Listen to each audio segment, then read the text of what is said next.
Right, good morning.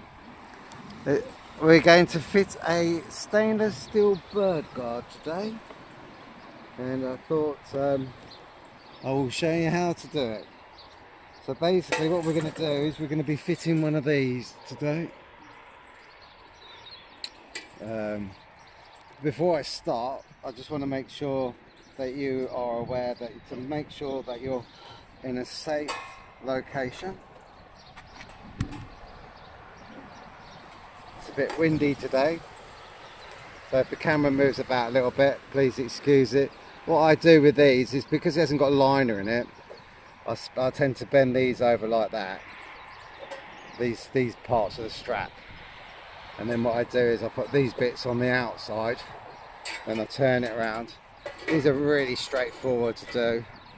Make sure that you get it into the right position like that. Very nice and simple, and make sure that the other side's done as well, as you can see. So that's what you do on that first part. Make sure it's all central, because if you're like me and you suffer with a bit of OCD, it can be a bit of a nightmare.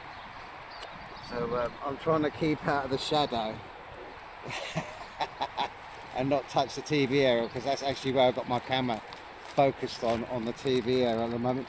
They do come with straps. There they are in the little bag. Obviously undo the bag like that. I'll tell you that the view that I have got from where I am, obviously I'm not going to declare my location, because I never do, but obviously for privacy reasons, more than anything, to be fair. But I will show you the Ashdown forest after I finished, the beginning of it, in East Sussex. These are views that people never see. And I noticed these if you like these type of content, please let me know, because I'll be more than happy to do these more often. So basically what you do with a strap is you make sure that you check to make sure you've got the right side. So what we do is we put that strap round like that, and we're going to straighten it all up in a minute. So I'm just going to do that. You can probably hear the wind picking up a little bit. I mean, it's quite amazing really, and then it's, sometimes they go straight in, no problem. Sometimes you have to fiddle about with them because they're bent a little bit. So there we go. What we do is we put it on there like that, because you have to remember when you're working from heights that you don't actually want to be, obviously you want to make sure you're as safe as you can be, and obviously you've got to make sure that people below you are as safe as well. What I tend to do now is I just push them bars down a little bit just to give it a bit of grip inside. These particular bars they're actually designed for connecting to liners.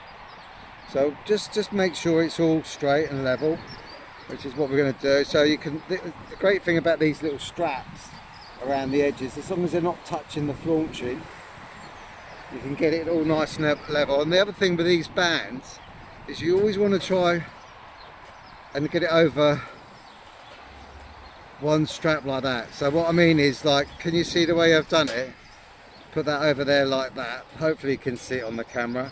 Basically it's just to give you that bit of extra reassurance, and then what you do, keep an eye on the straightness, make sure it's settling down in there nicely, feel it around. The reason why I say all this is because, like, it might look all fine and then screw it up, and it'll screw into position, and then you don't have to do it 100% tight, because what you want to do is you want to make sure that it's all fine first. I like to straighten these bands up a little bit before. That's it, like that, and then you can sort of just bend them up, the straps up a little bit like that. Hopefully you can see all this. I'm pretty certain you can. It's the only angle I can do this in, and then you just tighten them up like that. Make sure the band's straight as well, because there's nothing worse than a crooked band. And then what I do is I bend bang these in, and then I bend them over like that, and then what I do is I bend this over like that, but on this one I bend it right into the chimney pot, and then what I do is I bend this over like that. I don't think anybody else does this. I think it's just me, and then what I do is I bend it out like that. I've always done it that way. It's not so much of an issue with this one, but what it is it's like if the pot's got a lip at the top, then it just gives it, if say for instance this screw comes undone, then basically you know, like the band won't come off, and then it won't fly off somewhere for a million miles. So we just got to go to the other side. So as I say, when you're doing stuff like this, make sure you're tied down. It's really important that you're in a safe position. And then we just look at this side here, and then just bend it over like that. Make sure everything is looking all fine. And all I do is I just put my hand down the side there. These really, you don't need them on there, these bands, but I always leave them on there because it gives it a bit more stability.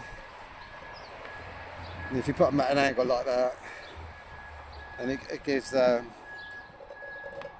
won't get in the way of the brush as well. So we'll go around to the other side and have a look at that in a moment. But that's it.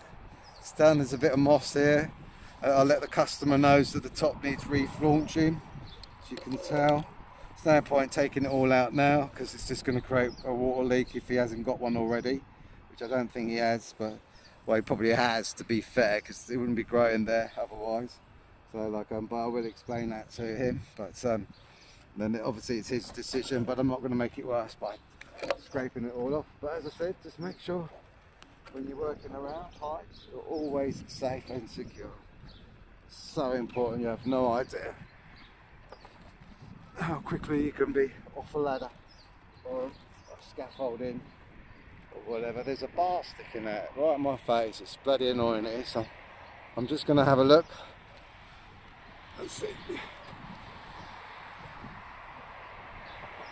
So yeah, basically you can see where I bent it over, but I will go through it with you in a moment. I'm just going to tighten this last bit up. That's it, as you can see, all nice and tight. And then I'll just make sure that's bent. I mean, it's not going to go anywhere. It's well secure. Basically, it's designed for stop the old birdies getting in there. Unless they've got a wire cutter or a blowtorch, they ain't getting in there. And that's all that matters at the end of the day.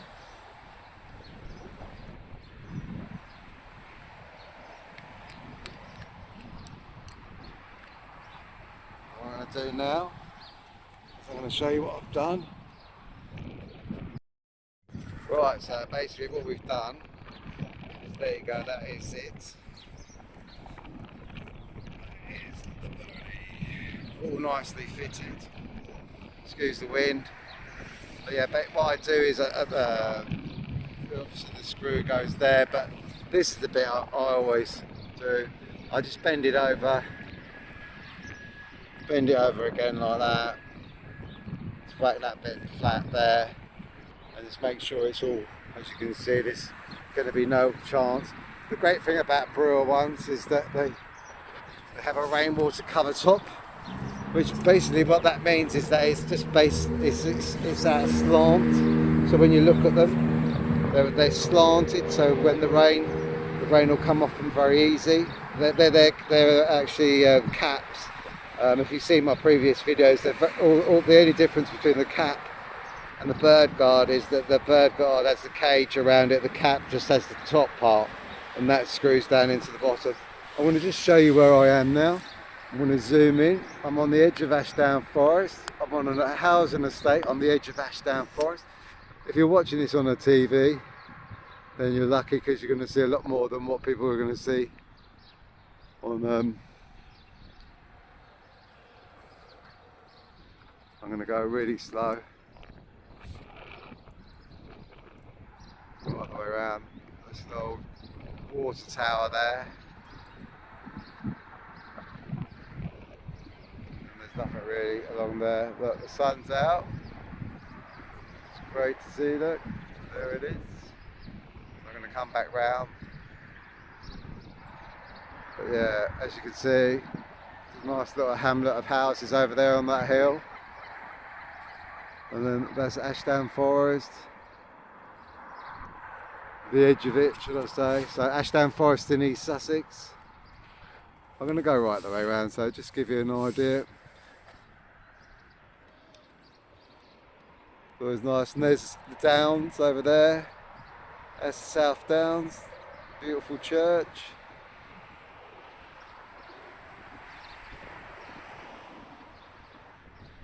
You can't really see much. You can see a little bit of the Downs there, but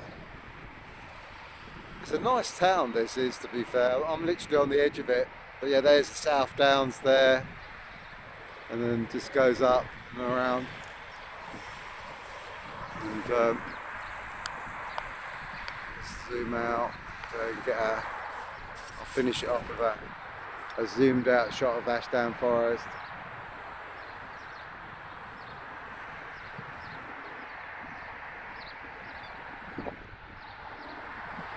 And the water tower. And that's it. Anyway, I hope you have a great day. So that's how you fit a bird god, a stainless steel bird god. I only use stainless steel. You can buy cheap metal ones. They're called Euro cows, which I think you can buy them for about 5-10 quid on the internet. But you get what you pay for. These, they last forever.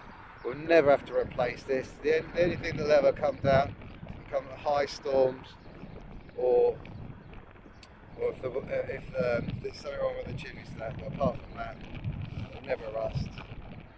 Anyway, have a great morning from Zachary Sweeps.